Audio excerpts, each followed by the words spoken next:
Hey everyone, welcome back to another video. Today, as you can see, we'll be ranking a tier list of Kathryn Bigelow's films. So she's a pretty good director from the 80s, 90s and up till now pretty much. She's only made 10 films since like the early 80s, so she hasn't made a whole lot for that time period, but she's made a couple of my favorite 90s action thriller kind of films, as well as a few pretty classic kind of 80s, early 2000s films as well.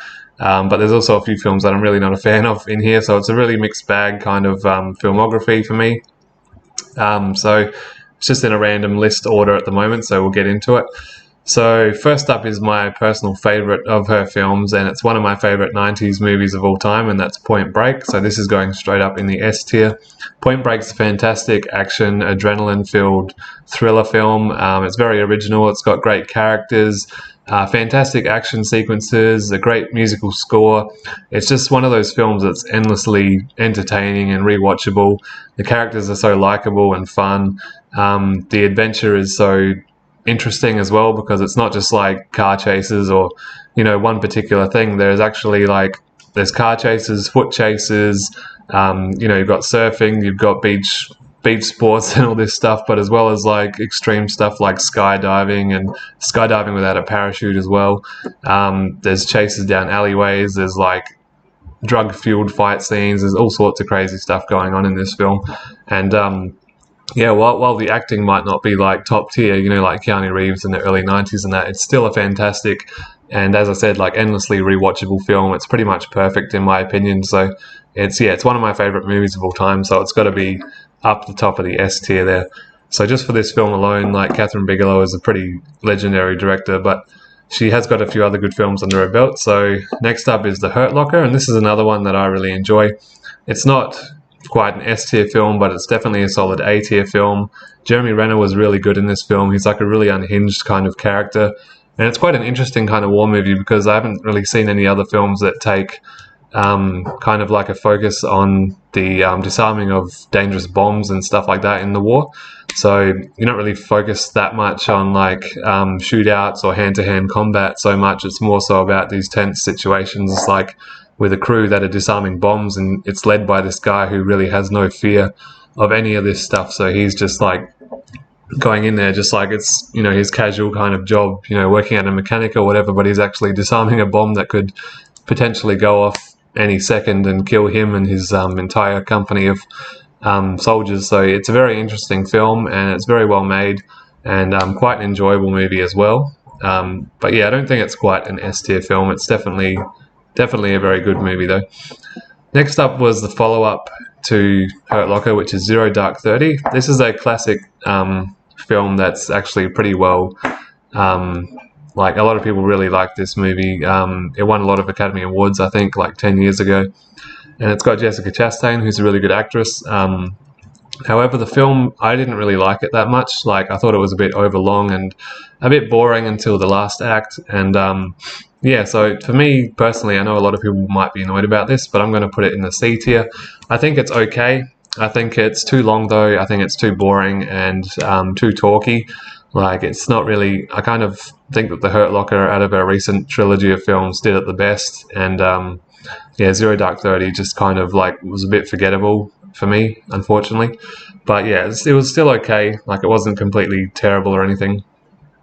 Next we have Near Dark. This is a classic 80s film that Kathryn Bigelow made in 1987, I think. And it's kind of like, it's just a vampire film from the 80s. I'll put it in the B tier. It's pretty good. It's got memorable scenes, memorable characters. Bill Paxton's in this, and pretty much any role that Bill Paxton had in the 80s or 90s was memorable, and this is definitely one of those roles. The movie overall is just solid. It's not a film that I think is great, and it's not a film that I think is bad. It's just a mid-range kind of good film that's entertaining. But yeah, I did enjoy it a lot more than Zero Dark 30, so I'm going to put it in the B tier. It's definitely a very violent and over-the-top vampire film. So if you're into that kind of like 1980s vampire era of films, then you'll probably really enjoy it. I love vampire movies. But yeah, there were some things in it that I wasn't really a fan of, but overall the movie's pretty solid. Next up we have probably the most underrated film on this list, and a film that no one really talks about for some reason, and that's Strange Days. This is a really fantastic 90s science fiction action thriller. It's my second favourite Bigelow film behind Point Break, so I'm going to put that up in the S tier. I remember watching this a few years ago for the first time, not really knowing what to expect, and just being like blown away by how good it was and how entertaining it was. And it's not quite as good as Point Break in my opinion, but it's fantastic nonetheless. Like, Ray Fiennes is great in the lead role. The movie was also written and produced by James Cameron, and it kind of has that feel of one of his early 90s movies. And obviously I think he was married to Kathryn Bigelow at the time. So them working together on a movie is pretty epic, and it was just fantastic. Like, it's a really interesting sci-fi movie. It explores some interesting themes and ideas.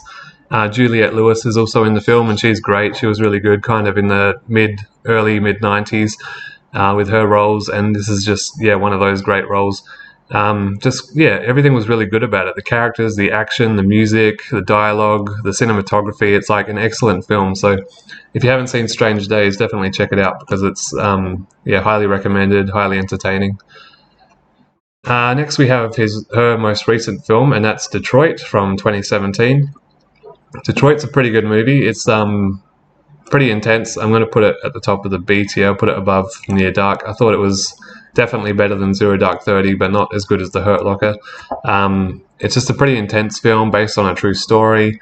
You've got John Boyega in this movie, who does a great job here. The movie is probably her most tense film. It's almost like a thriller, I guess, but it also feels like it was shot documentary style. So I guess because it was based on a true story, they wanted to give it that realism. But it wasn't not an entertaining film in the way that Point Break is entertaining, but it definitely keeps you on the edge of your seat for a lot of its runtime, especially in the middle when there's the kind of hostage situation with the police and all these black people in the hotel. So yeah, it was a good film. I would recommend it, but it's quite an intense and dark movie at the same time. Next up, we have another early 90s film that she made called Blue Steel. This is another B-tier film with Jamie Lee Curtis. I think I enjoyed this one more than I was expecting to, but at the end of the day, it's still just a kind of entertaining B-tier 90s kind of cop thriller film. There's a lot of movies like this that came out in this era, but this movie, it was good. It was more than I was expecting it to be, but at the same time, it wasn't, what she'd go on to do with Point Break and Strange Days. It was just entertaining enough to be in the B tier, and it's probably a film that I would watch again someday. But yeah, it wasn't great by any means. Next up, we have The Loveless, and this was her first film that she co-directed as well with someone else in the early 80s. And it actually stars Willem Dafoe, who's a great actor, and this was one of his first, I think actually it was his first movie role. And I did not like this film at all. The Loveless is going in the F tier because it's probably to be honest, it's one of the worst films I've ever seen. It's just there's nothing to it. There's no story. There's no interesting character development or plot. There's nothing about this film that's like entertaining at all. Like, I know that it kind of feels like they were trying to go for a new updated version of The Wild One with Marlon Brando, but if you don't have someone like Brando to pull off that performance, even though that film doesn't have much of a storyline, this movie definitely just falls flat because it's trying to be that. And, it's just pretty much focusing on a bunch of bikers who come into this town and just stir the people up and that. But there's no point to it. There's nothing engaging or entertaining about it at all, or the filmmaking or the acting. Nothing really stood out to me as making me want to ever watch it again. So yeah, it's actually kind of hard for me to put many films in the F tier, but to be honest, like, this is a rubbish movie in my opinion. I don't like it at all. So that's The Loveless, and yeah, definitely steer clear of that one. Next up, we have a pretty good film actually, K-19, The Widowmaker.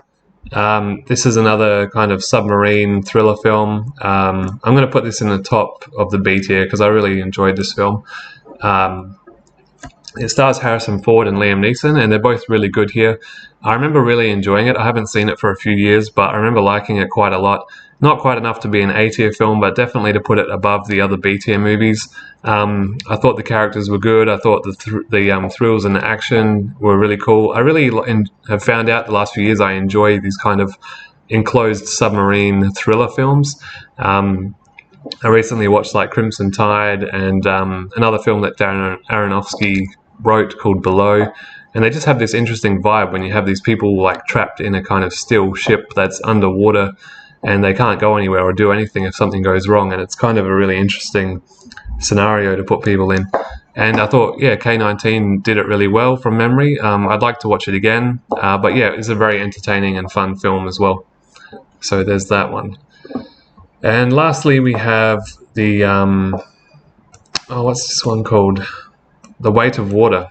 The Weight of Water from 2000. So this is a movie that not many people talk about.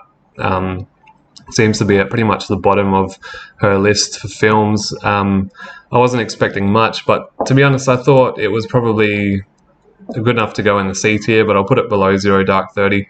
Yeah, I didn't enjoy it that much. It was original. It had some interesting ideas. Sean Penn was in it. I know it flashed back and forth between different time periods and different characters and things like that. I did watch it a few years ago, but I can't remember a whole lot about it. But I remember thinking it was just okay. I didn't really like it that much, but I didn't hate it either. So I definitely think it's a solid C tier kind of film. I know a lot of people probably put that lower, but yeah, I didn't think there was anything really to hate in the film.